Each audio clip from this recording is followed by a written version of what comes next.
স্বাগত বাংলা নিউজ 24 এর শীর্ষ 10-এ। সঙ্গে আছি আমি মাহমুদুল হাসান। এক নজরে জেনে নিব দেশ বিদেশের আজকের যত গুরুত্বপূর্ণ খবর। 14 বছর পর ফিরল তত্ত্বাবধায়ক সরকার ব্যবস্থা। কার্যকর হবে পরবর্তী নির্বাচন থেকে।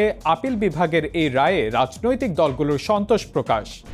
নির্বাচন কমিশনের সঙ্গে প্রধান রাজনৈতিক দলগুলোর বৈঠক। ইসি কর্মকর্তারই রিটার্নিং অফিসার করার প্রস্তাব বিএনপির। লেভেল প্লেইং ফিল্ড চায় জামায়াত। আচরণবিধি নিয়ে প্রশ্ন এনসিপির। সুষ্ঠু নির্বাচন আয়োজনে সশস্ত্র বাহিনীর সহযোগিতা চাইলেন প্রধান উপদেষ্টা। জুলাই আন্দোলনে সেনাবাহিনীর ভূমিকায় জানালেন প্রশংসা। দিল্লিতে শুরু হয়েছে কলম্বো সিকিউরিটি কনক্লেভ।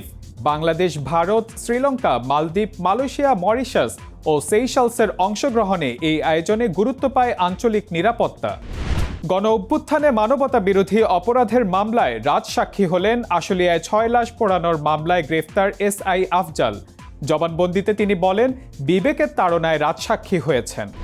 আধিপত্য বিস্তার এবং রাজনৈতিক কোন্দলকে কেন্দ্র করেই খুন হন পল্লবী থানার যুবদল নেতা কিবরিয়া। জনগণের হাতে আটক এক হামলাকারীর জবানবন্দিতে এমনটাই উঠে এসেছে বলে জানিয়েছে র্যাব 4। মেজর সিনহা হত্যাকাণ্ডের মামলায় ওসি প্রদীপ ও এসআই লিয়াকতের মৃত্যুদণ্ড এবং 6 জনের যাবজ্জীবন বহাল রেখে পূর্ণাঙ্গ রায় প্রকাশ। আপিলের জন্য সময় আছে 30 দিন। আরব আমিরাতে যাচ্ছে বাংলাদেশের তৈরি 3টি জাহাজ। চলতি বছরে 11টি দেশে 36টি জাহাজ রপ্তানি করেছে ওয়েস্টার্ন মেরিন, যার বাজার মূল্য $138 মিলিয়ন বেশি। ডোনাল্ড ট্রাম্পের সঙ্গে বৈঠকে যোগ দিচ্ছেন জোহরান মামদানি। নিজ সামাজিক মাধ্যম ট্রুথ সোশ্যালের এক পোস্টে বিষয়টি নিশ্চিত করেছেন ট্রাম্প। দেশের প্রথম এবং একমাত্র ব্যাটসম্যান হিসেবে নিজের 100তম টেস্টে সেঞ্চুরি করার অনন্য কীর্তি গড়লেন মুশফিকুর রহিম।